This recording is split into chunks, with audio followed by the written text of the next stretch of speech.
क्या आप अभी तक ये समझते हैं कि कैलोरीज इन और आउट का ही गेम है वेट लॉस? वेट लॉस में अगर आपने कैलोरीज को बैलेंस कर लिया, कैलोरीज डेफिसिट क्रिएट कर लिया, तो आपका वेट लॉस निश्चित है। ऐसा नहीं है, स्पेशली इन विमेन पोस्ट 30 और 35। ऐसा होता है कि इतना हार्मोनल केओस होता है, कभी इंसुलिन लेवल्स हाई है, किसी के कॉर्टिसोल लेवल्स हाई हैं, थायराइड किसी का सही से काम नहीं करता है। तो ये इतनी सारे फैक्टर्स इन्वॉल्व हैं कि सिर्फ अगर आप कैलोरीज को सोचते रहेंगे तो आपका वेट नहीं कम हो पाएगा। कैलोरीज के आगे सोचिए, कैलोरीज इन और आउट के बियॉन्ड सोचिए। तो देखिए, कैलोरीज के अलावा और कौन कौन सी चीजें हैं जो कि आपके वेट को इम्पैक्ट करती हैं, और क्या ऐसा कर सकते हैं आप जिससे कि आपका वेट लॉस फास्ट हो जाए और आप कम से कम 4-5 किलो एक महीने में लूज करें। तो उसके लिए आज हम आपको ये बात करने वाले हैं। तो मैं हूँ डाइटिशियन अर्चना बत्रा और आज मैं बात करने वाली हूँ ऐसे कुछ फैक्टर्स की जो आप नहीं जानते कि वेट को इम्पैक्ट करते हैं और ये कैलोरीज से रिलेटेड नहीं है। तो देखिए, सबसे पहला हार्मोन है इंसुलिन हार्मोन। इंसुलिन हार्मोन जो है उसका काम होता है शुगर्स को बैलेंस करना। वो पेंक्रियास से निकलता है, एक ऑर्गन है पेंक्रियास, वो उतना ही निकलता है जितना आप खाना खाते हैं। अगर आप ज्यादा बड़ी मील लेंगे तो ज्यादा इंसुलिन निकालेगा पेंक्रियास और शुगर्स को स्टेबलाइज करने की कोशिश करेगा। इंसुलिन फैट स्टोरिंग हार्मोन भी है, और जब किसी की इंसुलिन रेजिस्टेंस होती है, मतलब इंसुलिन सेल के साथ अटैच नहीं हो रहा है और ब्लड के अंदर वो बढ़ रहा है, तो उसका फैट स्टोरिंग भी बढ़ जाती है, फैट स्टोरेज बढ़ जाती है, उसका वेट बढ़ने लगता है। तो इंसुलिन रेजिस्टेंस को ठीक करने के लिए आपको इंसुलिन लेवल्स को बैलेंस करना जरूरी है, और इंसुलिन बैलेंस करने के लिए आपको हाई ग्लाइसेमिक इंडेक्स मील्स को अवॉइड करना है। आपको लो ग्लाइसेमिक इंडेक्स मील लेनी है, जिसको करने के लिए हर मील में आपको प्रोटीन ऐड करना है, और आपको ऐसी चीजें अवॉइड करनी है जो शुगर स्पाइक करती हैं, जिनको रिफाइंड शुगर हो गई, आपकी कार्बोहाइड्रेट्स रिफाइंड हो गए, जैसे कि ब्रेड है, मैदे वाली आइटम्स हैं, ऐसी चीजें थोड़ा आपको अवॉइड करनी है। तो इंसुलिन को बैलेंस करिए बाय इंक्लूडिंग सिनेमन वाटर, मेथी दाना पानी, लो ग्लाइसेमिक इंडेक्स मील्स। दूसरा हार्मोन है कॉर्टिसोल। कॉर्टिसोल स्ट्रेस हार्मोन है।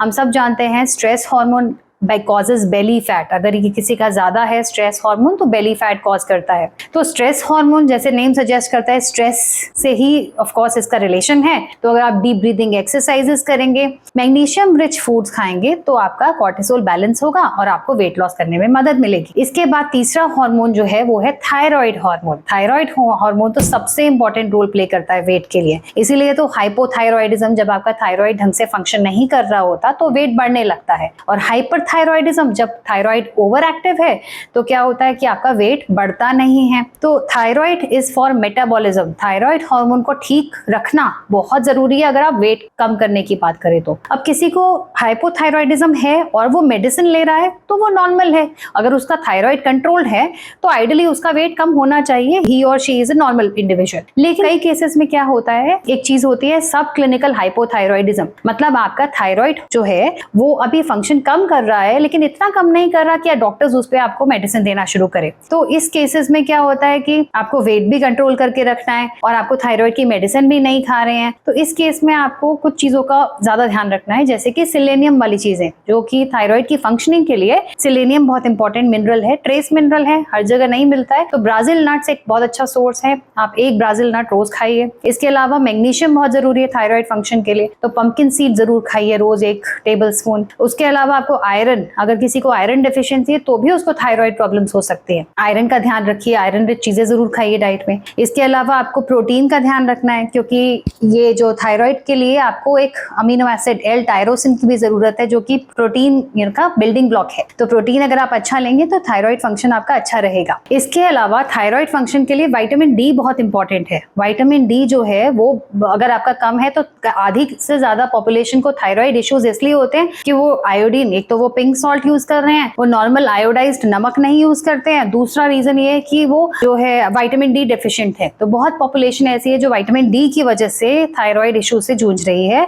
तो विटामिन डी अपना ठीक रखिए। तो ये कुछ चीजें हैं जो थायराइड के लिए आप कर सकते हैं। और एक बहुत इंपॉर्टेंट जो चीज है जो ध्यान रखनी चाहिए थायराइड की फंक्शन की जब हम बात करते हैं, वो ये है कि आपको मील्स स्किप नहीं करनी है। बहुत सारे लोग क्या कर रहे होते हैं, थायराइड है, वेट नहीं कम हो रहा मेरा, तो मैं भाई खाना नहीं खाऊंगी, मैं फास्टिंग डाइट पे हूँ, मैं नाश्ता नाश्ता नहीं करूंगा, लंच नहीं करूंगी, तो इस तरह से क्या होता है कि आपका मेटाबॉलिज्म और स्लो हो जाता है। आपका मेटाबॉलिज्म ऑलरेडी स्लो है, समझिए इसको। अगर आप फास्टिंग करेंगे तो मेटाबॉलिज्म और स्लो हो जाएगा। Fasting is not at all meant for thyroid patients. तो प्लीज ध्यान रखिए, फास्टिंग डाइट नहीं करनी है आपको थोड़े थोड़े समय बाद खाना खाना है। और क्या खाना खाना है आपको? ऐसी चीजें जरूर खानी है जो कि आपके थायराइड को सपोर्ट करती हैं, जो कि है selenium, zinc, magnesium, vitamin B6, protein, और इसके अलावा विटामिन D3, ये बहुत इंपॉर्टेंट है। जिंक भी बहुत इंपॉर्टेंट है। तो ये सब चीजों का ध्यान रखिए थायराइड के केस में। इसके अलावा फोर्थ हमारा है गट बैलेंस। अगर आपका गट ठीक नहीं है तो आप वेट लॉस तो भूल ही जाइए। तो गट को सबसे पहले ठीक रखना जरूरी है। अगर आपको कॉन्स्टिपेशन रहती है तो आपकी बॉवल मूवमेंट ठीक नहीं है और आपकी न्यूट्रिएंट एब्जॉर्प्शन सही से नहीं हो रही है, जिसकी वजह से हो सकता है कोई डेफिशिएंसी हो और वेट लॉस ना हो पा रहा हो। तो प्लीज ध्यान रखिए, आप अपना गट को ठीक रखिए। अगर आपको कॉन्स्टिपेशन रहती है तो उसको ठीक करिए। अगर आपको IBS इश्यूज हैं कि लूजीज हो जाते हैं तो फाइंड आउट योर ट्रिगर्स कि क्या चीज है जिससे मुझे ये इश्यूज हो रहे हैं। इसके लिए डायरी बनाइए, अपना देखिए, नोट करिए कि इन चीजों को खाने के बाद मुझे ये इश्यूज होते हैं, ब्लोटिंग इश्यूज होते हैं या मुझे लूज मोशन टाइप हो जाता है। तो try to figure out those things and then try to eliminate them or maybe slowly incorporate these things। तो उसके लिए आप हमारी हेल्प भी ले सकते हैं। You can connect with us। गट के लिए आप एक चीज और करिए, आप फर्मेंटेड फूड्स को ऐड करिए अपनी डाइट में, जैसे कि किमची है, fermented vegetables, kanji, beetroot kanji आप बना सकते हैं, कैरेट वाली कांजी आप बना सकते हैं, फर्मेंटेड राइस कांजी जो बोलते हैं, that also you can include in your diet। Last but not the least is number 5th, which is liver health। Your liver is your fat metabolism hub। इसका काम ही फैट को मेटाबोलाइज करना है, liver का काम। तो अपने लिवर को ठीक रखिए। लिवर को ठीक कैसे रखा जाता है? अगर आप अपना एक तो अल्कोहल पीते तो बिल्कुल मत पीजिए, अल्कोहल को अवॉइड करिए। इसके अलावा लिवर के लिए बहुत इंपॉर्टेंट है एक तरह से क्रूसिफेरस वेजिटेबल्स। तो